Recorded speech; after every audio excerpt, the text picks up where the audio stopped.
It's worrying to know that it's going on in the same place that I spend so much time. They're putting several kids at risk that aren't immune to the virus. It feels like an old thing. It was supposed to be eradicated.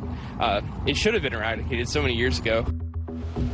Listen, we're talking about hundreds of students now at 2 universities in California who are under quarantine for measles. Health officials say someone infected with a highly contagious disease went to classes on 3 days earlier this month at UCLA.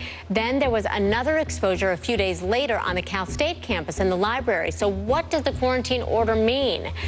We have CNN correspondent Nick Watt, who is at UCLA.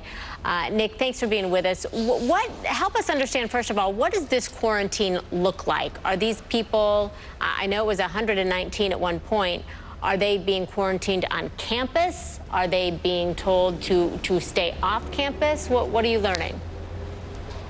They are basically, Christy, being told to stay at home because they may have come into contact with somebody who has measles. Now, here at UCLA, they have worked out that there were 3 days in early April when somebody infected with the measles was on campus, was in class, and may have come into contact with more than 500 people. They then whittled that down to the 119. Those 119 students and 8 faculty were told, you need to prove that you have had the vaccine or you have to stay home, you have to be in quarantine. There's this 21-day period that they say that you can, if you've been in contact with somebody with measles, that you can be infectious in that 21-day period. After 21 days, if you don't have any symptoms, then you're in the clear and you can come back to campus. So gradually, they are whittling down that list. The latest I just heard from the county is we have 156 people up at Cal State Los Angeles who were still on the list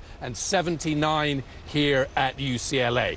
So the issue is that schools, colleges are perfect breeding grounds, perfect places for, frankly, measles to be transmitted. There's a lot of contact between people. There's also, you know, it's the length of contact. So if you are sitting in a class for an hour next to somebody who has measles and you have not been vaccinated, there is a very, very good chance that you will get the disease. Christy?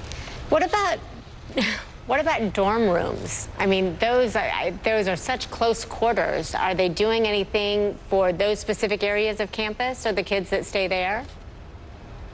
Well, I mean, they are saying, you know, stay in your room, and the UCLA has said that they will help, they will provide services so that you don't need to go out for any reason whatsoever. So that is what they're doing here. But, you know, so the 21 days from when this student here at UCLA, that is going to expire on Tuesday unless there are other cases. And of course, if there's another case, then they have to go through this whole process again. They have to work out where that person was, who they may have come into contact with. And, you know, up at Cal State Los Angeles, the place where they know that the infected person was a library, which is open to the public. And they have, you know, and listen, you know, they have had to put, you know, 156 people from that library, they've had to tell them to stay home. You know, this is an incredibly infectious disease. We tend to think of it, oh, measles, just a few spots, a sniffle. It is not. This used to kill hundreds of people here in the U.S., and that is why it's taken so seriously. Christy? And let's remember the flight attendant in Israel who flew from New York.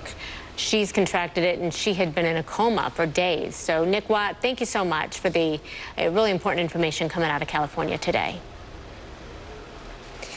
Also today, President Trump weighed in on the vaccination debate. Listen to this. What do you tell parents about getting their kids vaccinated? Measles. I'm the measles. Oh. Tell parents about vaccinations. They have to get the shot. The vaccinations are so important. This is really going around now. They have to get their shots. Now, that is a slightly different take than the president had as Citizen Trump in 2012. He tweeted that autism was linked to vaccinations. That's what he tweeted back then. And then he repeated the claim several more times in 2014. Seems like he has now had a change of heart there. The Flint water crisis started